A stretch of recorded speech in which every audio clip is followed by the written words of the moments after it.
What is the true measure of a man's wealth? Is it the number in his bank account or the size of his home? Or is it found in the quiet moments of sacrifice that no one ever sees? For Ethan Cole, a single father whose world had shrunk to the size of his 6-year-old daughter and their next meal, wealth was a concept from another life. He never imagined that his last sandwich, split in three on a weathered park bench, would become the most valuable investment he ever made. An act of kindness that would unknowingly collide with a world of unimaginable power and privilege, changing his life and the life of a lonely little girl forever. This is the story of how one man's hunger revealed the poverty of a billionaire's soul. The rumble in Ethan Cole's stomach was a familiar, unwelcome friend. It had been his constant companion for the better part of a year, a low, growling reminder of bills stacked on the counter, of the second-hand shoes on his daughter's feet, and of the ever-present gap between what he earned and what they needed. He pressed a hand against his abdomen, a useless gesture, and forced a smile as he watched his 6-year-old Lily chase a flurry of pigeons near the park fountain. Her laughter, light and pure, was the only thing that truly filled him up these days. It was the fuel that got him out of bed for a 4 a.m. shift hauling drywall, and the melody that soothed him to sleep in their cramped, one-bedroom apartment. "Daddy, look! I almost caught one!" she squealed, her pigtails bouncing as she skidded to a halt. "You're too fast for them, Peanut," he called back, his voice hoarse from construction dust. Life hadn't always been this tight.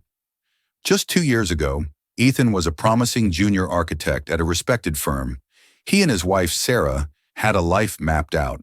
A small house with a yard, another baby, weekend trips to the coast. But their carefully drawn blueprint had been erased by a single brutal word: cancer. Sarah's fight was brave but brief, and it had consumed everything: their savings, their plans, their future. When it was over, Ethan was left with a mountain of medical debt, a broken heart, and a little girl with her mother's eyes. The architecture firm had to make cuts during a downtown, and the junior staff were the first to go. Now his skilled hands, once used to draft elegant designs, were calloused and sore from manual labor. Every dollar was a victory, every expense a strategic battle. He reached into his worn backpack and pulled out their lunch. It was the same as yesterday and the day before. One sandwich, peanut butter, and a thin scraping of jelly on the cheapest store-brand bread. He'd learned to slice it with surgical precision. One slightly larger half for Lily, the smaller half for him. Today, however, his own hunger was a physical ache. He hadn't eaten since a cup of black coffee 12 hours ago. "Lunchtime, Peanut," he called. Lily came running, her face flushed with joy. She scrambled onto the bench beside him. "Is it jelly today?" "The finest vintage," he said with a wink, carefully unwrapping the wax paper. The smell of peanut butter, so simple, made his stomach clench with a fresh wave of hunger. He handed Lily her portion, and she began to eat with the uncomplicated enthusiasm of a child. He watched her for a moment, his own half of the sandwich sitting on his lap. He could make it last. A few small bites now, save the rest for dinner. Lily would have the leftover pasta from last night. It would be enough. It always had to be enough. He was about to take that first, long-awaited bite when a small voice beside him, no louder than a whisper, said, "Excuse me." Ethan turned. Sitting at the far end of the long bench was a little girl, perhaps a year or two older than Lily. She was dressed in clothes that screamed of money, a pristine navy blue pea coat, polished leather shoes, and a small designer-looking backpack at her feet. Her dark hair was held back with a velvet bow, but her face was pale and her big brown eyes were fixed on the sandwich in his hand. She looked utterly out of place, a porcelain doll left in a sandbox, and she was alone. "Hello there," Ethan said gently, scanning the area.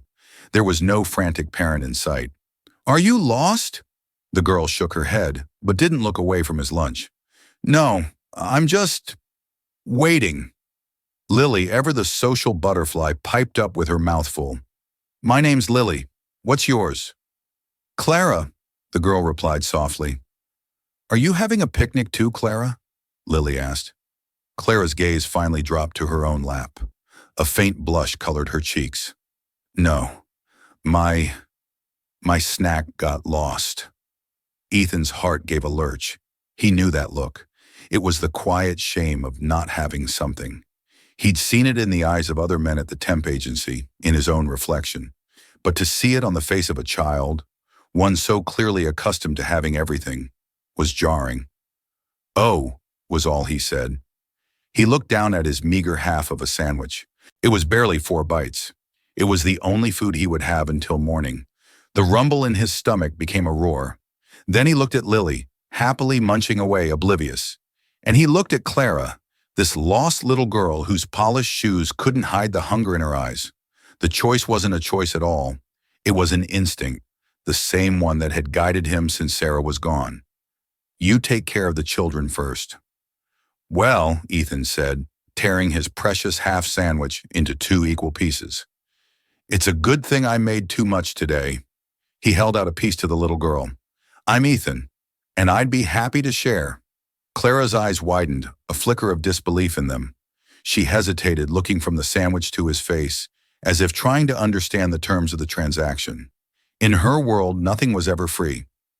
"It's okay," he said with a kind smile. "We're happy to share. Aren't we, Peanut?"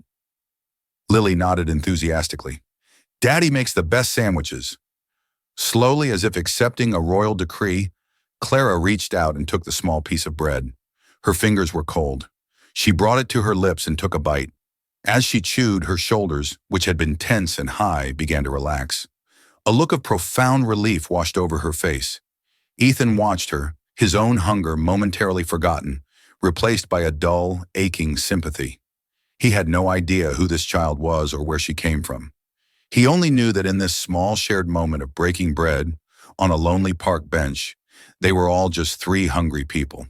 He could never have known that this simple act of kindness, this quarter of a peanut butter and jelly sandwich, was about to set in motion a chain of events that would unravel the carefully constructed world of one of the most powerful women in the country.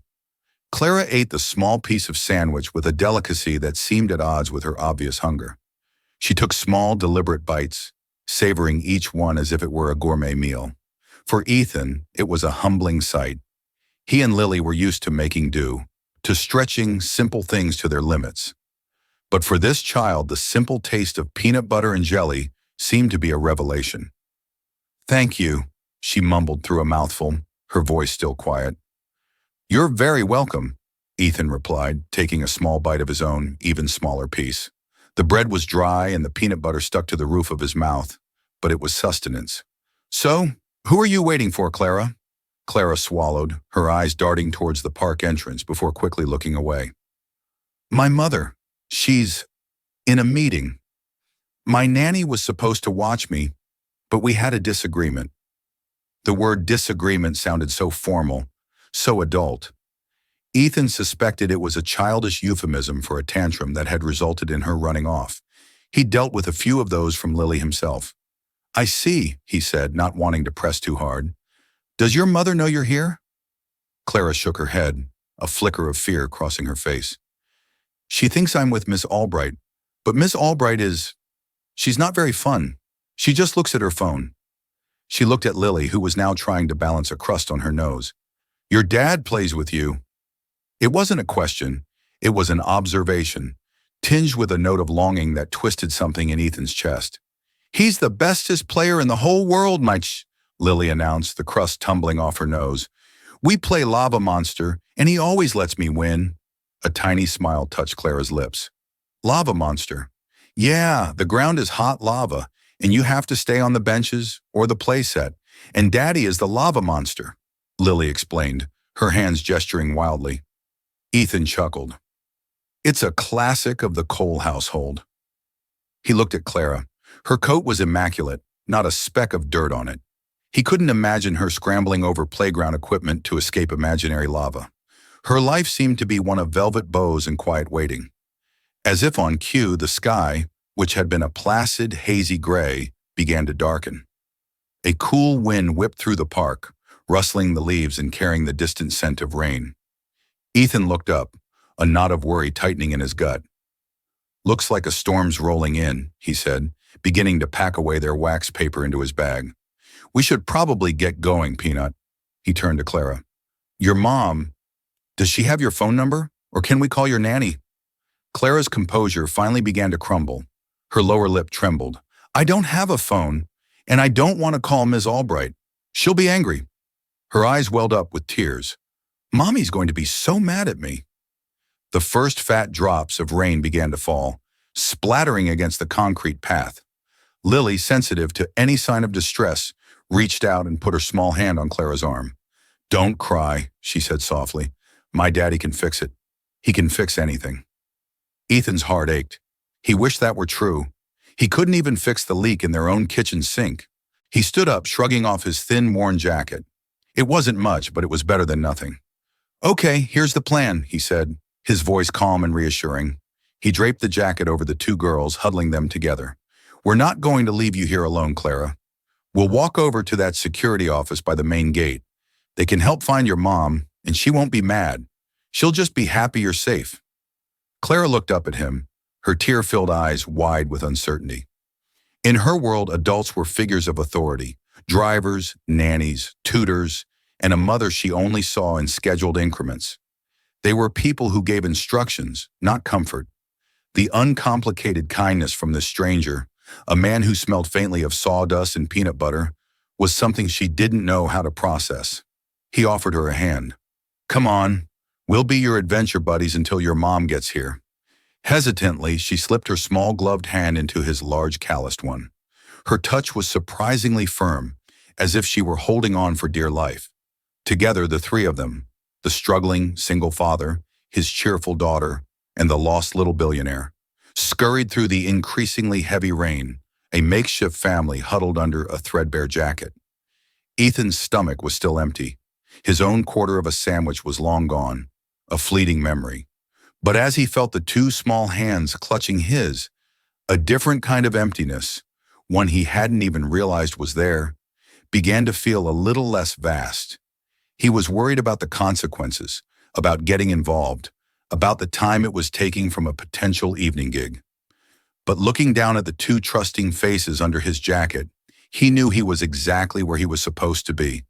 He had no way of knowing that miles away, in a steel and glass tower that scraped the sky, the world of Clara's mother was erupting into absolute chaos. The disagreement was no longer a trivial matter. It had become a crisis, and a very powerful, very frightened woman, Isabella Romano, did not tolerate mistakes. Her empire, Romano Enterprises, a global leader in technology and logistics, was built on a foundation of ruthless efficiency and flawless execution.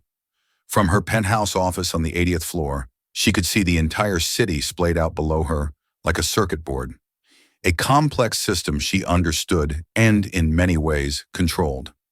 She was a woman forged in grief and pressure.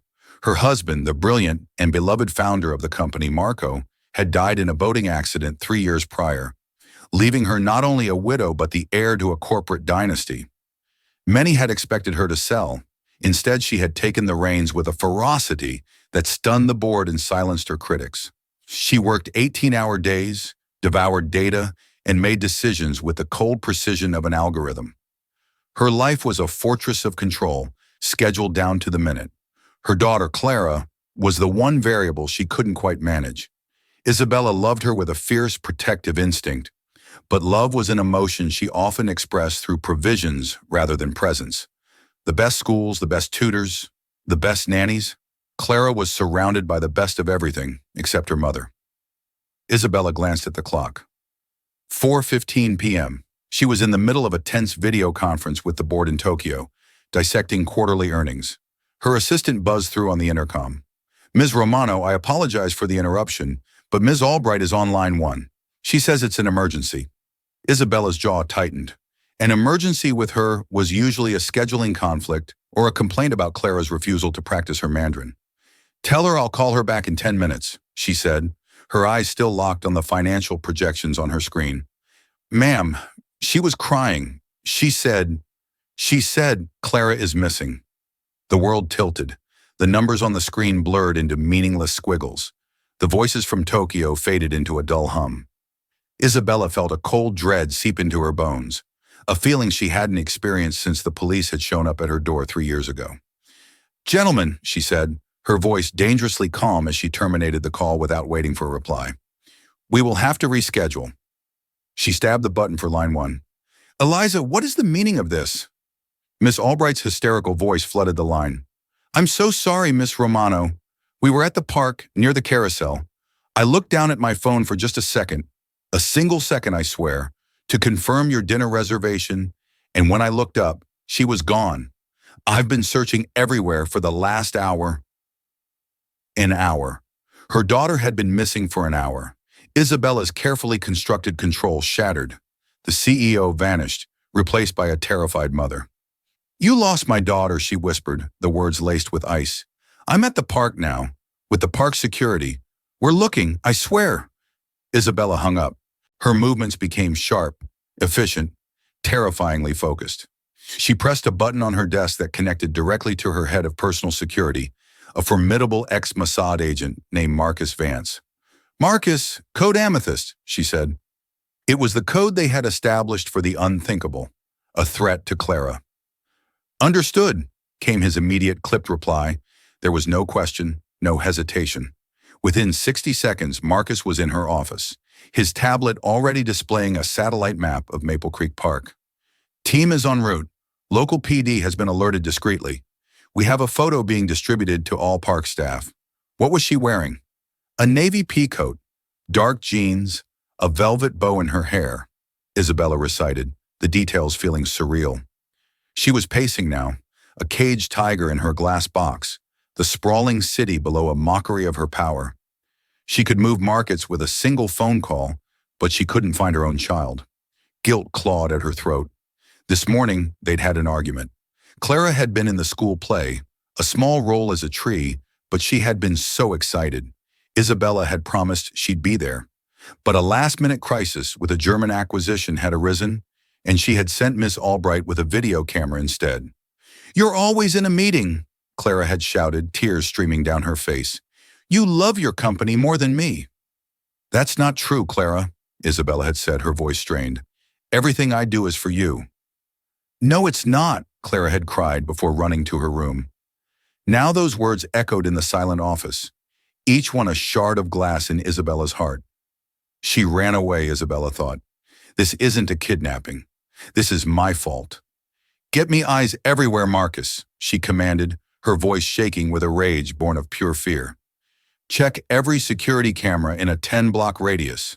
I want every entrance and exit of that park locked down. I want a facial recognition scan running against every public feed in the city.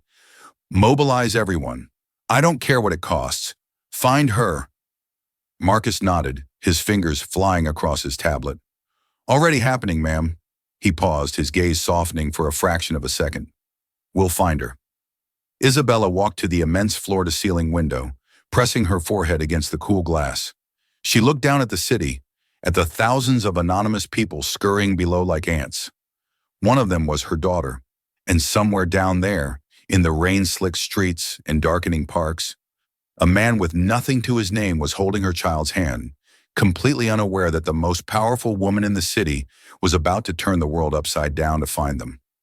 The park security office was a small, stuffy room that smelled of damp wool and instant coffee. A kindly, overweight officer named Gus took down their information with a slow, methodical hand. Lily, sensing the gravity of the situation, sat quietly on a plastic chair, while Clara huddled close to Ethan, her earlier fear replaced by a quiet apprehension. "Don't you worry, little miss," Gus said, giving Clara a reassuring smile. 9 times out of 10, a lost kid is found within 20 minutes. Your mom is probably looking for you right now. Ethan felt a pang of unease. He'd given Gus his own name and phone number. He explained that he'd found Clara alone on the bench, and with the rain starting, thought it best to bring her to security. He was a concerned citizen, a good Samaritan, but a nagging voice in the back of his mind whispered about how this could look. A scruffy-looking man in work boots with a well-dressed child who wasn't his. People jumped to conclusions. To distract the girls and himself, he dug back into his backpack. All he had left were 2 slightly crushed oatmeal cookies Sarah had taught him how to bake, his one culinary specialty. They were supposed to be Lily's dessert tonight. "Operation Cookie is a go," he whispered, breaking each cookie in half and giving a piece to Lily and Clara. Clara accepted the offering, her eyes still wide and watchful. She took a bite, and a genuine, surprised smile lit up her face. "This is good. Daddy's a secret baker," Lily said proudly. "It's nothing special," Ethan demurred. "Just oats and brown sugar." "My mother has a chef," Clara stated simply. Not as a boast, but as a fact. "He makes things with foam and swirls. They look pretty, but they don't taste like this." The three of them sat there munching on the simple homemade cookies as the rain lashed against the windowpane. In that small, fluorescent-lit room, the vast differences in their worlds seemed to dissolve. They weren't rich and poor. They were just a man and two little girls, finding a moment of comfort on a stormy afternoon. Clara began to open up, her voice losing its timid edge. She talked about her school, her pony, and her favorite books. She listened with rapt attention as Lily described their tiny apartment, her collection of colorful rocks, and the stray cat they'd named Shadow, who lived in their alley. Ethan watched them, a strange mix of sadness and warmth filling his chest. Clara had everything a child could ever want, but her face lit up with an almost desperate curiosity as she heard about Lily's simple, love-filled life. It was clear to him that this little girl was profoundly lonely. His phone buzzed. It was a text from a contractor. "Need you on the Miller site tomorrow, 5 a.m. Don't be late." A wave of relief washed over him. Rent was due in a week. He needed that job. He just had to be clear of this situation by then. Suddenly, Officer Gus's radio crackled to life, a squall of static and official-sounding jargon. Gus listened, his eyebrows shooting up. He looked from the radio to Clara, his expression shifting from folksy concern to one of acute alarm. "Son," he said, his voice low and serious as he addressed Ethan, "you're going to need to stay right here. Don't go anywhere." Before Ethan could ask why, the door to the small office burst open. Two men in dark, identical suits and earpieces filled the doorway, their eyes scanning the room with a cold, professional intensity. They looked at Lily, then at Ethan, and then their gazes locked onto Clara. "Target is secure," one of them spoke into his wrist. "Target?" Ethan's blood ran cold. Clara shrank behind him, grabbing onto his leg. Lily, startled by the sudden intrusion, began to cry. Ethan instinctively moved in front of the girls, placing a protective hand on each of their shoulders. "Who are you people?" he demanded, his voice steady despite the frantic pounding of his heart. "This is a child, not a target." The men ignored him completely. Their focus was solely on Clara. A third figure appeared in the doorway, and this one made the suited men look like bellhops. He was tall and broad-shouldered, with an aura of contained lethality. It was Marcus Vance. "Clara," Marcus said, his voice softer than Ethan would have expected, but still firm. "Your mother sent us. You're safe now." At the mention of her mother, Clara's face crumpled. The adventure was over. Reality was crashing back in. "I don't want to go," she whispered, her grip tightening on Ethan's pants. "She's going to be so mad." Marcus took a step forward. Ethan held his ground. "Just take it easy," Ethan said, raising a hand. "You're scaring them." Marcus's eyes finally settled on Ethan, and his gaze was like a physical weight. It was a look of instant, dismissive assessment. He saw the worn clothes, the calloused hands, the cheap backpack. He saw a nobody, a potential threat, a complication. "Sir," Marcus said, his voice devoid of any warmth, "I need you to step away from the child." "He's not a sir, he's my friend," Clara cried out, her voice ringing with defiance. "He gave me a sandwich." The statement hung in the air, nonsensical and yet profoundly important. Marcus paused, a flicker of confusion crossing his face. A sandwich? But there was no time for clarification.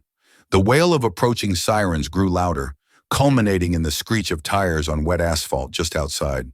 The door swung open again, and this time, a whirlwind of icy fury and Chanel No. 5 swept into the room. Isabella Romano stood there, drenched from the rain, her impeccable hair plastered to her forehead, her designer suit soaked through. But her eyes were blazing. They swept past the officers, past her own security, and landed on the scene. Her daughter, her precious Clara, hiding behind the legs of a complete stranger. The terror she had felt for hours instantly curdled into a hot, possessive rage. She didn't see a kind man who had helped. She saw a threat who had her child. "Get away from my daughter," she hissed, her voice low and trembling with menace. The full weight of her power, the force of a woman who could buy and sell entire city blocks, was now directed squarely at Ethan Cole. And in that moment, Ethan realized his simple act of kindness had dragged him into a storm far bigger and more dangerous than the one raging outside. The small security office suddenly felt airless, the tension so thick Ethan could taste it. Isabella Romano advanced into the room, her presence sucking all the oxygen with her. Her eyes, the same deep brown as her daughter's but hard as polished stone, were locked on Ethan. "I said, get away from her," she repeated, her voice ablade. Ethan, feeling Clara tremble behind him, slowly straightened up. He was acutely aware of his shabby appearance under the sterile fluorescent lights, his muddy boots, his frayed jeans, the grease stain on his sleeve. He was a ghost from a world she didn't know existed. "Ma'am, please," he said, keeping his voice as even as possible. "Your daughter was lost. I just brought her here to wait for you." Isabella let out a short, incredulous laugh that held no humor. "You brought her here? Or she followed you? What did you offer her? Candy? A toy?" The accusation struck him like a physical blow, his face flushed with anger and humiliation. "I offered her half of my sandwich because she was hungry, and I offered her shelter from the rain." Lily, terrified by the angry woman, buried her face in Ethan's side, her small sobs muffled by his shirt. The sound seemed to break Clara's paralysis. "No, Mommy," Clara cried, stepping out from behind Ethan. "He was nice. I was hungry and he shared his food. And Lily's my friend." Isabella's gaze flickered to her daughter, her expression softening for a microsecond before hardening again as she looked back at Ethan. The protective maternal instinct, twisted by fear and privilege, saw only the worst-case scenario.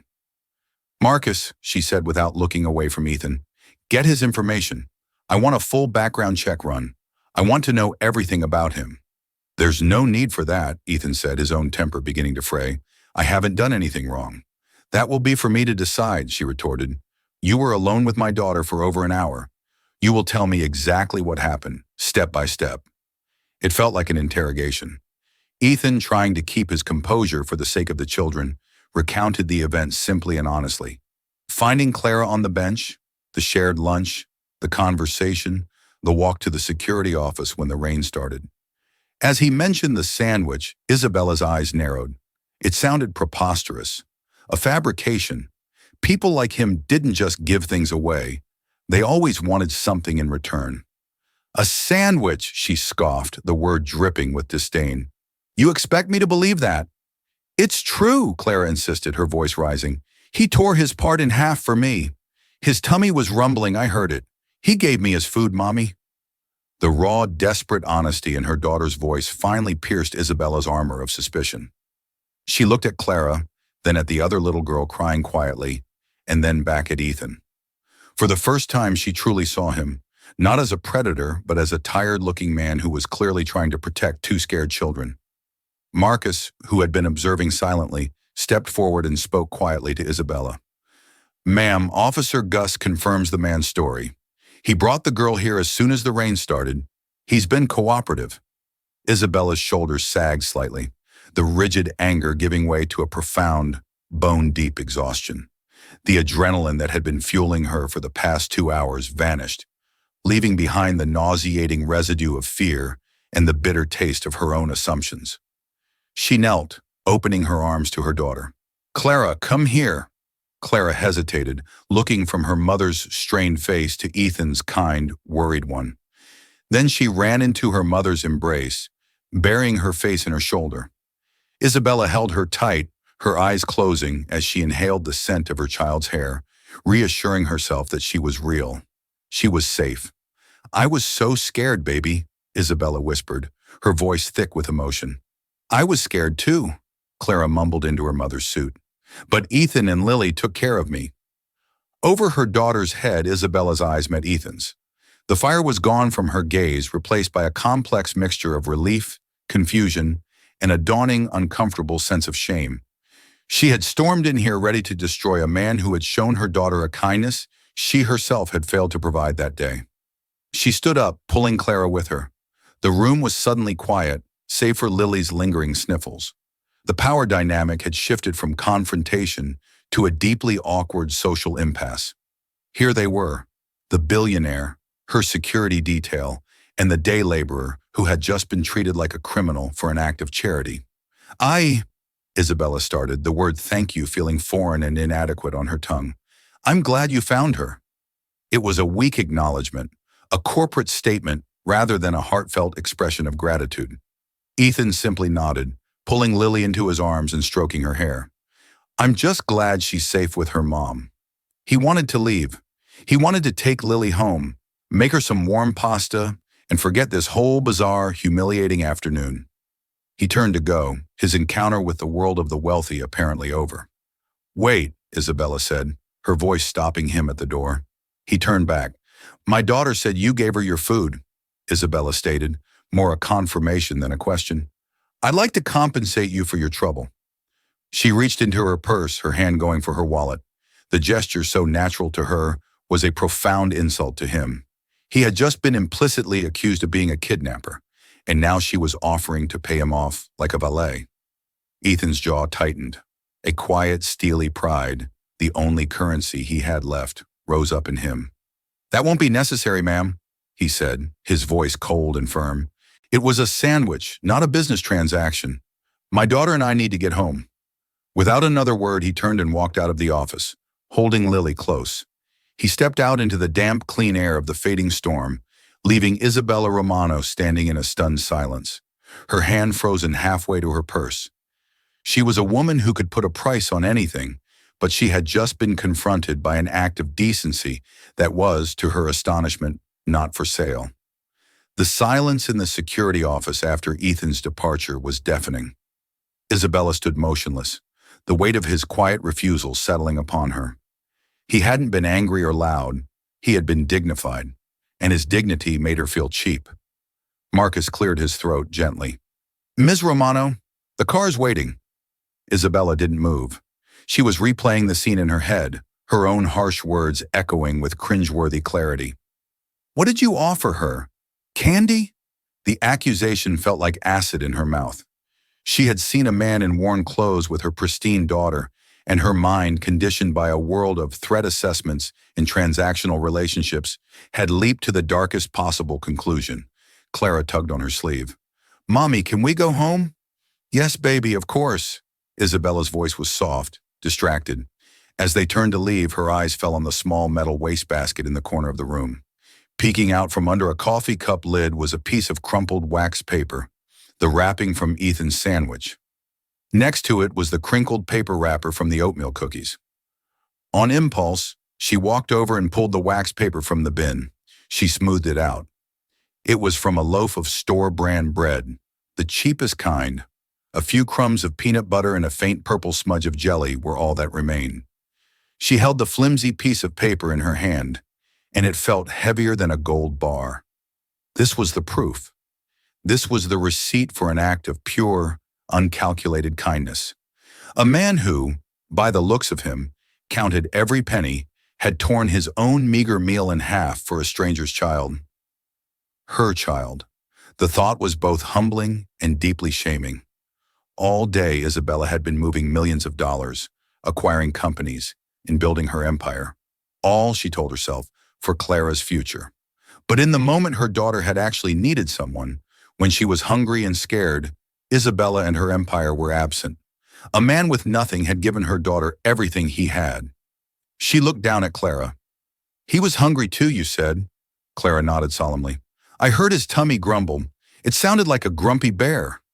The image was so vivid, so childlike and honest, that it cut through Isabella's last defense. The formidable CEO finally cracked. A single tear traced a path down her cheek, mingling with the raindrops already there.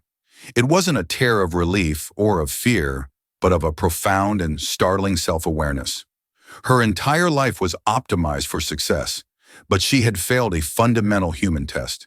She provided security but not safety. She provided for, but she did not nurture. She had sent a nanny with a video camera to the school play.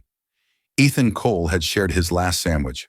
"Marcus," she said, her voice now quiet and resolute, "the background check you were running on Mr. Cole, I still want it, but the objective has changed. It is no longer an investigation.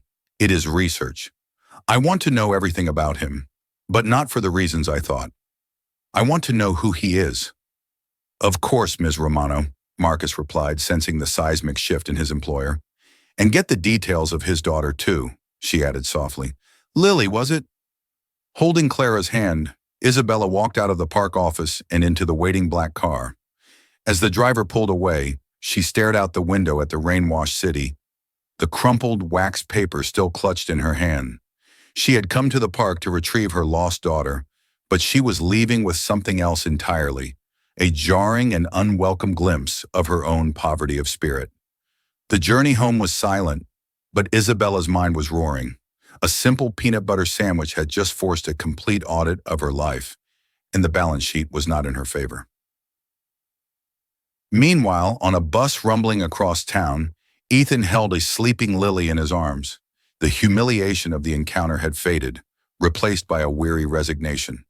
It was just another reminder of the chasm between his world and theirs. He was a footnote in their dramatic day, a strange anecdote they might tell once before forgetting him completely. He looked down at Lily's peaceful face and felt a surge of love so fierce it almost hurt. Maybe he couldn't give her designer coats or pony lessons, but he was there. He showed up. He shared his sandwich. Tonight he'd read her 2 bedtime stories instead of 1. In his world, that was what mattered. He was still hungry, his stomach an empty pit, but he felt a quiet certainty that he was the richer man. He just didn't know that the woman in the black car was, for the first time, beginning to agree with him. 2 days later, Ethan received a call from an unknown number. He was on a ladder, patching drywall, and almost didn't answer. "Is this Ethan Cole?" a crisp, professional voice asked. "Speaking," Ethan said, balancing his phone between his ear and shoulder. "My name is Amanda Shaw. I'm the executive assistant to Ms. Isabella Romano, CEO of Romano Enterprises. Ms. Romano has requested a meeting with you at your earliest convenience." Ethan almost dropped his phone. A meeting? He imagined he was being summoned to be served with a restraining order, or perhaps to sign a non-disclosure agreement. "What is this regarding?" "Ms. Romano would prefer to discuss it in person. We can send a car for you. Would tomorrow at 10 a.m. be suitable?" Against his better judgment, curiosity and a sliver of apprehension made him agree. The next morning, a sleek black car, the same model that had been at the park, pulled up in front of his rundown apartment building. The driver, dressed in a sharp suit, opened the door for him. Ethan, wearing his only pair of decent khakis and a clean but faded button-down shirt, felt like an imposter as he slid onto the plush leather seats. The Romano Enterprises tower was an intimidating spear of glass and steel. He was escorted to the top floor, through an office that felt more like a modern art gallery than a workplace. Amanda Shaw, polished and polite, led him into Isabella Romano's office. Isabella was standing by the window, but she turned as he entered. Today she was dressed in a tailored crimson dress, the picture of power and grace. There was no trace of the frantic, rain-soaked mother from the park. "Mr. Cole, thank you for coming," she said, gesturing to a chair opposite her large minimalist desk. "Ethan is fine," he said, sitting down. The chair was more comfortable than his bed. "Ethan," she acknowledged, a hint of nervousness in her eyes that surprised him. "I wanted to apologize. My behavior at the park was inexcusable. When a mother believes her child is in danger, she doesn't always think clearly.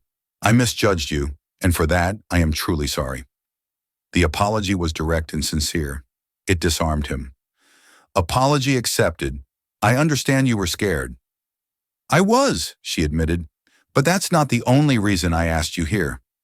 She slid a file across the desk. "My head of security is very thorough. This is your file." Ethan's stomach clenched. "Don't worry," she said quickly. "It's not what you think. I read it. I know about your wife, Sarah. I'm sorry for your loss. I know you were an architect at Peterson and Klein, and I know you've been taking any work you can get to make ends meet for your daughter." She paused, taking a breath. "What I did in that park office, offering you money, was an insult. It was my way of trying to balance a debt, to close a transaction. But what you did for Clara wasn't a transaction. It was a human connection. You reminded me of something I've allowed myself to forget in the years since my own husband passed. She pushed another document across the desk. It wasn't a file. It was a blueprint. This is the preliminary design for the Romano Foundation's new community center, she explained. It's a project we're funding in the very neighborhood you live in. It will have a daycare, an after-school arts program, and a job training facility. The original designs are uninspired. They were designed by a firm that doesn't understand what it's like to need a place like this. She looked him directly in the eye. I read that your thesis was on sustainable, community-focused urban design. You understand what's needed. You have the skill, and you clearly have the heart. I'm not offering you a handout, Ethan. I'm offering you a job. I want you to be the lead architect on this project. Ethan was stunned into silence. He stared at the blueprints, then back at her. It was everything he'd ever dreamed of doing. Designing buildings that helped people, that built communities. It was a lifeline not just to solvency, but back to himself, to the man he was before grief and hardship had stripped him down to pure survival. I don't know what to say, he stammered. Say you'll think about it, she said with a small smile. The salary will be more than sufficient to take care of you and Lily, and the project director has already been instructed to ensure the work schedule allows for a father to be present for his daughter's school plays. The final sentence was delivered with a quiet, knowing significance. It was an acknowledgement of her own failings and a promise of a different way forward. A week later, Ethan Cole walked onto the future site of the Romano Community Center, not as a day laborer, but as its chief architect. He had a contract in his briefcase, and for the first time in 2 years, a profound sense of hope. That Saturday, he and Lily were back in Maple Creek Park. They were having a picnic, but this time, the blanket was covered with food, a whole sandwich for each of them, a bag of chips, apples, and 2 large oatmeal cookies. As Lily was chasing the pigeons, a familiar voice called out, "Lily!" It was Clara, holding the hand of her mother. They were dressed in casual weekend clothes, and Isabella looked younger, less severe. "We were hoping we might find you here," Isabella said to Ethan, a genuine warmth in her smile. Clara ran over to Lily, and the 2 girls immediately started chattering like old friends. Ethan and Isabella stood watching them, a comfortable silence between them. "She's a good kid," Ethan said, nodding towards Clara. "She's better when I'm here," Isabella replied quietly. "You taught me that." She held up a small paper bag. We brought dessert." She handed him the bag. Inside were 2 peanut butter and jelly sandwiches. They were made on artisanal sourdough bread with what was probably organic peanut butter and hand-crushed raspberry preserves. They were objectively, by all culinary standards, 100 times better than the one he had shared, but both of them knew they would never be as valuable. Ethan smiled, a real, unburdened smile. "I think we have more than enough, but I'd be happy to share."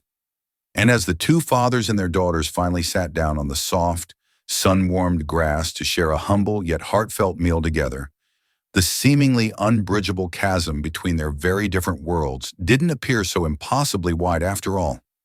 In that quiet, unguarded moment, it had been gently bridged not by wealth, power, or grand gestures, but by the simple, profound, and truly priceless gift of a shared sandwich.